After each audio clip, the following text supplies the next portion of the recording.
be like them when you just could be you? Why be like them when you just could be you? You can't worry about what they doing, you gotta be you. Good evening, and welcome to another episode of the BU Podcast. This is Tanya Harris, and I am your host. Today, we have Miss Deidra Smith. She is a celebrity cake baker, and I tell you, you need to take a look at her stuff. But enough of me talking. Miss Deidra, why don't you tell me about yourself? And first of all, tell me, how did you come up with the frosted oven? Oh, girl. I was having a hard time back when I was first thinking about doing this. And all I did was say, you know what, whatever, the first thing that comes to mind when I wake up in the morning, that's what I'll go with. And that's what it was, the frosted oven. And I said, how neat is that? Okay. How did you get started in baking? It's more of a testimony than anything, because I used to play professional women's football. Okay. And I knew I was getting ready to come to an end with that. And all I knew was sports. Either I was coaching or I was playing. Mm-hmm. And about a year before I ended, I like to pray a lot. So I said, Lord, just give me something to do with the second half of my life. Okay. And this is what it ended up being. I ended up getting sick, very sick. I spent like 3 months in the hospital. Okay. And during that time, this was given to me. It was like the sun was coming through the windows, kind of funny. And I was flipping through a magazine while I was in my hospital bed. And I saw some candy. And I said, oh, that looks so good. Mm-hmm. And then I just literally heard this voice say, this is what you're about to be doing now. And I thought, it was because, the pain meds and stuff they gave me. So I was tripping. But I wasn't. And immediately I just had this desire to go on the internet and start looking up cakes. And I just literally just knew how to do them, because I wasn't doing any of this. I wasn't even cooking. Okay. It's just a gift. Okay, good. So what do you do on a daily basis to grow and improve your cake baking skills? You know what? I constantly stick to, if it's not broke, don't try to fix it. Mm-hmm. I'm always looking at pictures. And I'm constantly, when I'm out and about, I'm always looking at the textures and the features on buildings and just anything. I love texture. So I always try to figure out how I can put that onto a cake. Okay. And it just comes to me natural. So just looking at a lot of cakes, and if I see stuff that's cute, I'll put it in a little gallery. And when people don't know what they want and they let me go find something, I go straight to that. It's like, I want to do this one. Oh, wow. That's amazing. What's your top selling cake flavor?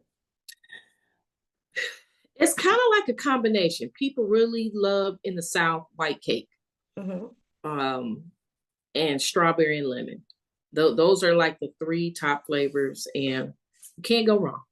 Okay. Now, my next question is, would you rather work with fondant or buttercream? Because some people say, I don't deal with fondant. I just do straight buttercream. What about you? In the beginning, I was preferring fondant because it was more forgiving. Mm-hmm. And then that rosette number cake fad happened and people were asking for it so much. That's what made me get better, the repetition. So I actually prefer buttercream now. It's kind of 50-50, but I just like now the features and things like that I can do with buttercream. Okay, great. So now I see you've done cakes that looks like Bojangles, a burger, steak. You done did shoes. Is that difficult or time consuming? Very much so. It's when I say it's not as hard as people might think it is, but it is very time consuming, especially when you're trying to put the accents together and just sculpting out cake just from your own idea. I might look at a picture and I'm trying to sculpt out what I see with a serrated knife, and hope if you mess up, you can't go back and fix it. So it is very time consuming, but it's very rewarding. It's actually, those food cakes are my favorite to do. Okay, so that leads me to a question. Okay, any failed moments, like you dropped the customer's cake or you had a mishap and you have to start over again? How did you handle that? I remember when I first got to Memphis, I had a cake on the counter, and this was my first encounter with an air bubble and fondant. Okay. And that cake literally exploded. Mm. And I had to call this lady and tell her, and she was very understanding. And I had to hurry up and come up with a whole new something to make sure she had something at her event. But that was probably weird. And then last year, you know how people drive in Memphis, and somebody cut me off, and I had to slam on the brakes, and I was headed to a wedding. Wow. And the whole cake tipped over. Mm. Had was the top tier. And luckily she was a vendor and she was understanding, but that was embarrassing. It was hard for me because I take it to heart. Yeah. Especially when you put all those hours in. And so, you know, things happen. It's in Right. Okay, it's more like gotta roll with the punches, huh? Yeah. Yeah. Okay. Okay, so I see you did a Food Network cake.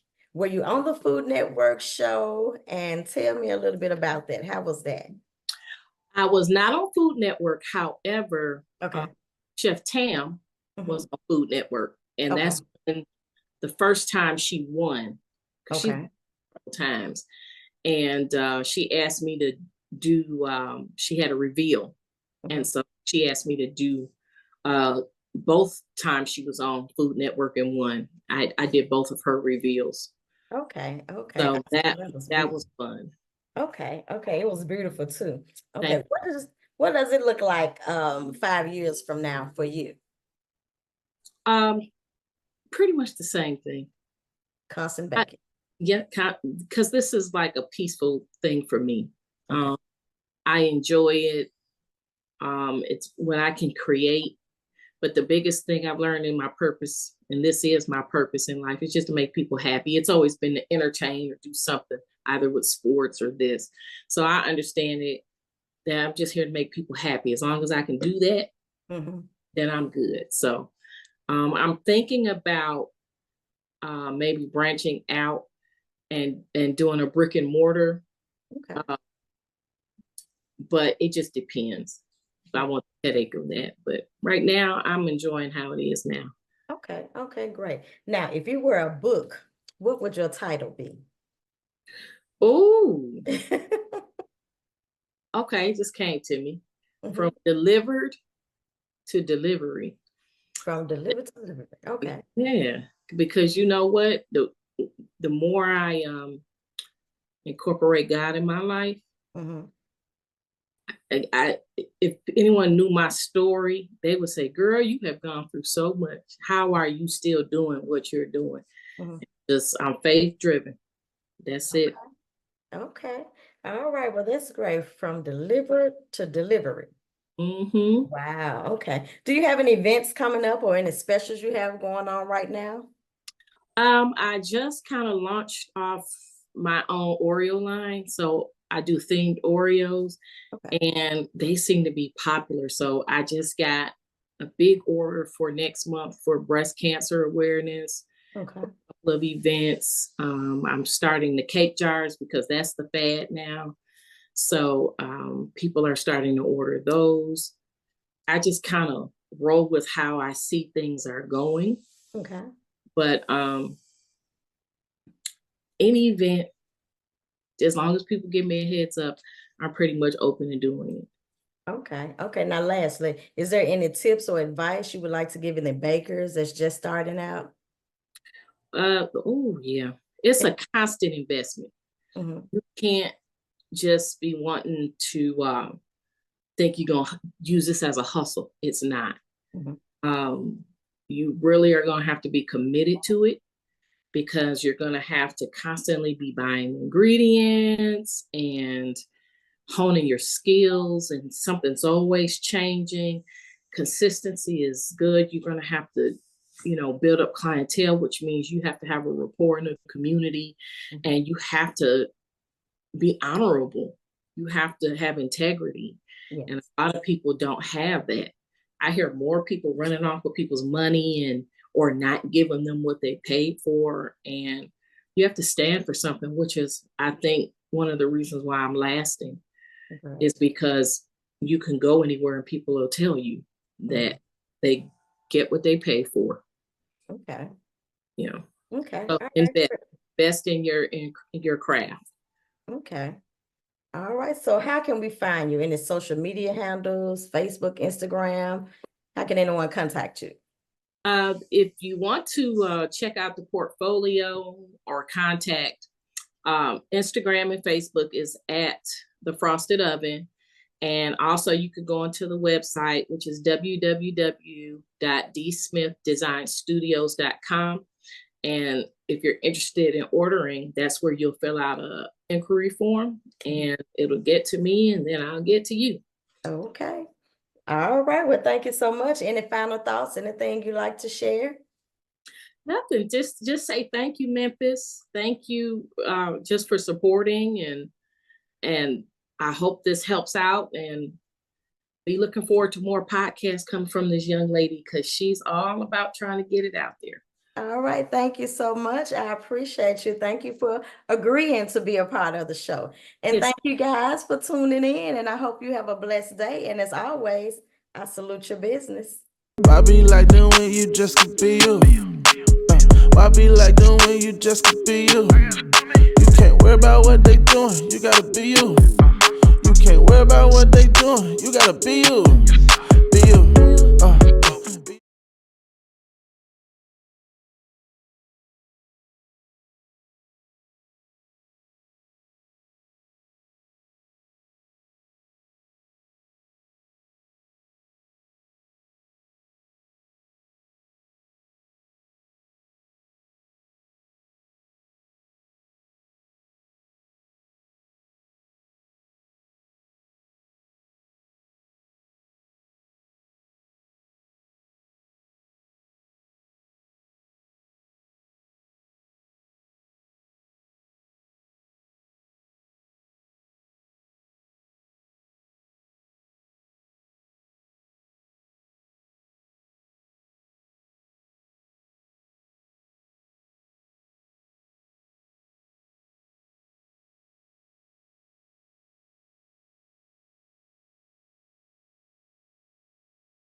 Why be like them when you just could be you?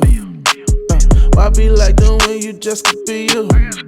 You can't worry about what they doing, you gotta be you. You can't worry about what they doing, you gotta be you.